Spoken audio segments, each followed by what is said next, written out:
All right, boys, we got some new books to read. Daddy. I see. You guys are cute. Get up. Get up, get up, get up, get up. So we All right. these books? Let's pick two because it's late. You pick one, Dimitri. Which one? That one? And you pick one, Jed. That one. The Dragon Book? Actually, I wanted to have the snow one. Which one? That one. Okay. And Daddy will pick a book. All right. Okie dokie. Karaoke. Up you go. Too. Look. I'll show you. Up. Oh. Pick my book. Yes. All right. There was an old dragon. Swallow the night.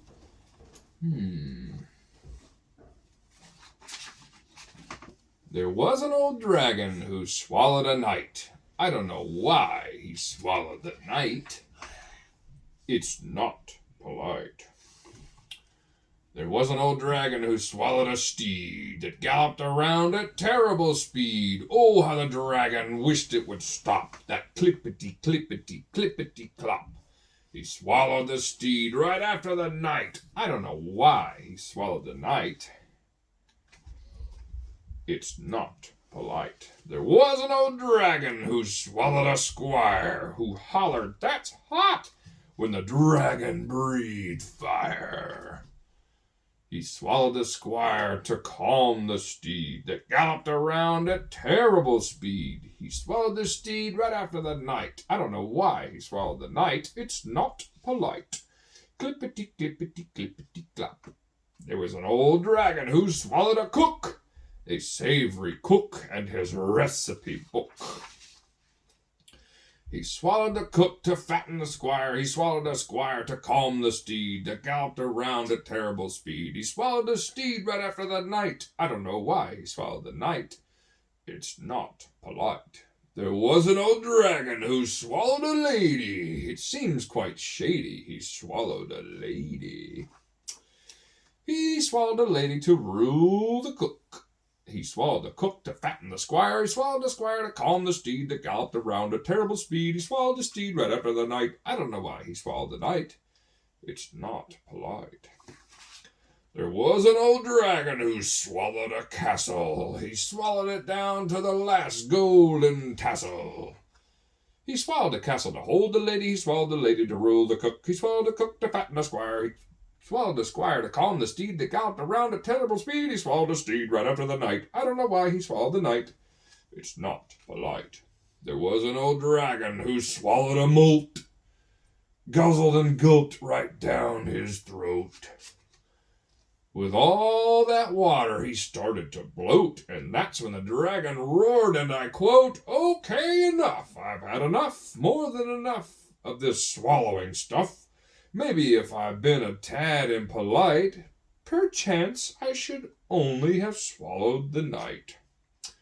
So he burped out the moat that had caused him to bloat. He burped out the castle along with the tassel. He burped out the lady who found that quite shady. He burped out the cook and his recipe book. He burped out the squire, now blackened with fire.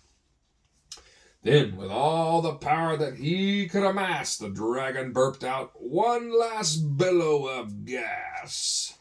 Burp! And with terrible speed he burped out the steed. Clippity, clippity, clippity, clap. Clippity, clippity, clippity. Stop. There was an old dragon who swallowed a knight. Ah, just right. Good night. The end. That's a pretty cute book. Wait, Daddy. What? It was an old lady who swallowed a slime. Polar Bear Island. A new book. Polar Bear Island was a peaceful and predictable. Parker, the mayor, planned to keep it that way. Welcome to Polar Bear Island, no others allowed. But Kirby waddled where the wind blew, and today she was floating towards paradise. Kirby opened her suitcase. Some curious polar bears peeked at their dens. "What are you doing?" they asked. I'm looking for my flipper slippers, said Kirby. They keep your flippers and feet warm. Plus, they're reversible. With one side, you can skate on ice. With the other, you can wade through snow. Oh, said the bears. Do they work on paws? I want a pair. Me too. Kirby was excited to share her invention with her new friends. The bears loved learning to make flipper slippers of their own and couldn't wait to try them out. But their laughter woke up Parker. Boom, boom, boom. What are those things on your paws? He growled. They're flipper slippers, said the bears. They're toasty warm and tons of fun. Yeah, try some. Parker shook his head. Polar bears have paws, not flippers. I knew something like this would happen. Start packing, penguin. But the polar bear protested. She can't go now. She's still helping me with my slippers and mine. This could take a while, said Kirby. Let her stay, begging the bears. Fine. One penguin, no more. Kirby flapped her flippers with glee. She sent a letter to her family, telling them all about her adventures, which is exactly why they came to visit. Parker was not happy. Didn't you read the sign? He asked. Get out! Welcome to Polar Bear Island. One penguin and no others allowed. Wait, said Kirby. This is my family. We've had a long journey, said the penguins. Please let us stay. 1, 2, 3, 4. Very good. Parker raised his claw. 1 week, no more. Then he stomped away.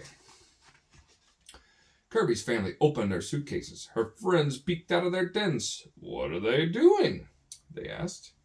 I'm making my sled bed, said Kirby's brother. I'm whipping up a batch of snow cones for snack time, said Kirby's sister.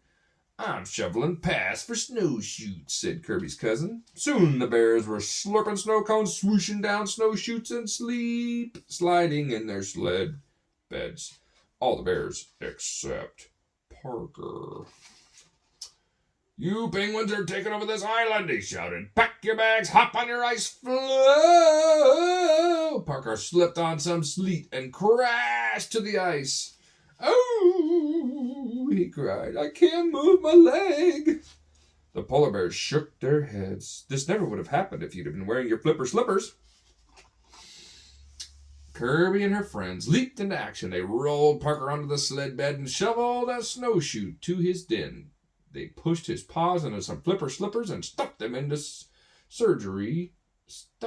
with surgery snow cones. Wow, thought Parker, this sled bed is so snuggly. My paws feel so toasty, and these snow cones are scrumptious. 1 week later, Parker was back on his paws again. The penguins started packing. They knew their time on Polar Bear Island was up.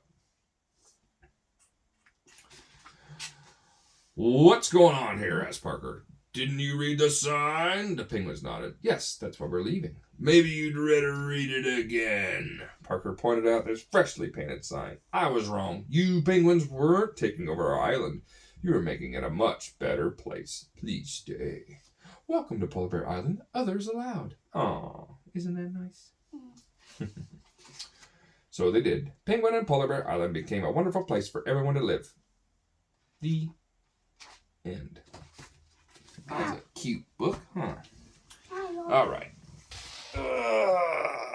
Let's see. This is Daddy's choice. Love is kind. Whoops. Love is kind. Love is Little Al jingled the coins in his pocket. It was Grammy's birthday, and finally he had enough money to buy her something special. A heart-shaped box of chocolates. He took out the coins so shiny and new and ready to spend. But then...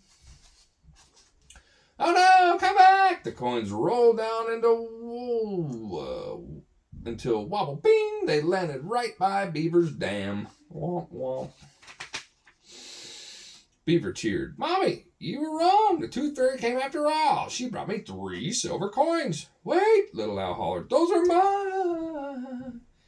But then he stopped. Beaver looked so happy. Wow, you're lucky. Have a terrific day, said Little Al. His gift for Grammy would have to wait. Boom, boom, boom. As he headed back home, something caught Little Al's eye. Money! I can buy that heart-shaped box of chocolates after all. Hey! That's when the sign he saw said, "Missing $1. If found, please return to Miss Mouse." Little Al's feathers quivered. He really wanted those chocolates for Grammy, but he did not want to buy them with Mrs. Mouse's money. Ding dong! I think this is yours. Miss Mouse clapped her paws. Thank you! Now I can get the nursery ready. Mr. Mouse and I are expecting babies. Little Al smiled. That's wonderful news. Congratulations. Love is kind. Love rejoices in the truth. Little Al shuffled on. Then... boom! He bumped into Rabbit. Rabbit had 3 heart-shaped boxes of chocolates. For Ma, for Pa, and for me, Rabbit sang. Little Al's feathers stood on end. You have 3? That's enough. Little Al stopped. Getting angry wouldn't give Grammy those chocolates. Little Al took a deep breath. That's nice, Rabbit. Enjoy your candy. Thanks, said Rabbit. Then off she hopped. Little Al's heart felt empty. So much for getting Grammy something special. But then... Rabbit hopped back and handed Little Al a coupon. So you can get some too. Good for 1 box of Chipmunk's favorite chocolates. Little Al flipped. I'm getting Grammy chocolates. I'm getting Grammy chocolates. He danced through the meadow of Chipmunk's to Chipmunk's chocolate shop. Love is not self-seeking. It always hopes. But just as he rounded the corner, he spotted a chipmunk holding a sign that said, "Closed." Little Al gasped. Are you closing for the day? Sure am, Chipmunk chattered. I need to make more chocolates for the morning. Little Al gulped. I understand. Have a good night. Boom-ba-dum-boom. Little Al had nothing to give Grammy for her birthday. Nothing but a crinkled coupon. Then whoosh, the wind snatched even that away. Bum, bum, bum. Empty-winged, Little Al slumped all the way to Grammy's. Why so glum? Grammy asked. Little Al tried to hold back the tears. Then he told Grammy all about Beaver and Mrs. Mouse and Rabbit and Chipmunk's chocolate shop. Grammy smiled. Little Al, you spread love everywhere you went today. That's better than any heart-shaped box of chocolates. Little Al's feathers twitched. Really? He looked at his reflection in Grammy's picture and giggled. Well, it's not chocolates, but I guess I did give you a heart-shaped gift after all. Me! Look at his face. It's a heart face. And that is the best gift of all, said Grammy. Look, it's still a heart. Yeah. All right. Look at that, how big he be like. That's a good book. All right. Give Daddy a big hug.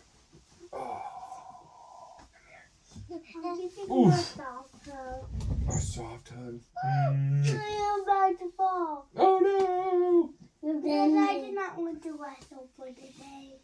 Oh, you guys smell so clean. Did you have a good shower? Yeah. Yeah. All right. Let's climb up in our beds, okay? I smell good. I can smell myself. Okay, well, there you go. Boy, you guys got books everywhere. All right, and Legos. Oh my goodness. That was Legos. Fix yourself. Get right, please. We say good night to Daddy. Oh, did I have Sonic? Can you please skip Give me here. Good night to Mama. Good night to Sissy. Good night to Baba. Good night to Jaya. Good night to Doo-Doo. Good night to our toys. Get this off your neck, please. I don't want this like that. Whatever. Accident. Good night to our toys. Good night to our house. Good night to our books. Let's play Let's again. Play again. Tomorrow. Tomorrow. Bum, bum, bum. I used my hand. I didn't mean to. All right. Good night, boys. Daddy, why you want to put in a video on